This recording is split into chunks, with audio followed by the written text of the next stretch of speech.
Hi guys, ఏపీలో చాలామందికి next మంత్లో ఎగ్జామ్స్ ఉందని తెలుసు.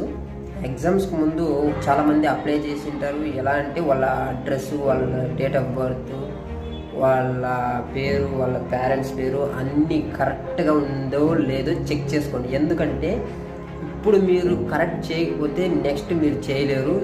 ఎందుకంటే ఈ 10th క్లాస్లో ఎలా ఉందో అలానే ఉంటాయి పర్మనెంట్గా. సో దయచేసి ఏమైనా మిస్టేక్స్ ఉంటే ఈరోజు రేపు లాస్ట్ డేట్, అంటే 12th February 2026 లాస్ట్ డేటు. ఈ 2 రోజుల్లో మనము ఏమైనా మార్క్ చేయాలనుకుంటే తప్పక చేసుకోండి, మిస్ చేయకండి. దయచేసి ఈ రీల్ని అయితే షేర్ చేయండి, చాలామందికి యూజ్ అవుతుంది. మరిన్ని వీడియో కోసం మన ఛానల్ని సబ్స్క్రైబ్ చేసుకోండి, లైక్ చేయండి, షేర్ చేయండి, తప్పక కమెంట్ చేయండి. చాలామంది ఇబ్బంది పడుతున్నారు, ఎందుకంటే 10th క్లాస్లో మార్పు చేయలేదు, కొన్ని డీటెయిల్స్ అనేది చేంజ్ చేయలేదు. ఒక్కసారి మనం 10th క్లాస్లో ఎలా పడితే అలానే ఉంటుంది. సో దయచేసి ఇది మాత్రం తప్పక మీరు చెక్ చేసి కరెక్ట్ చేసుకోండి. Okay, all the best for your exams.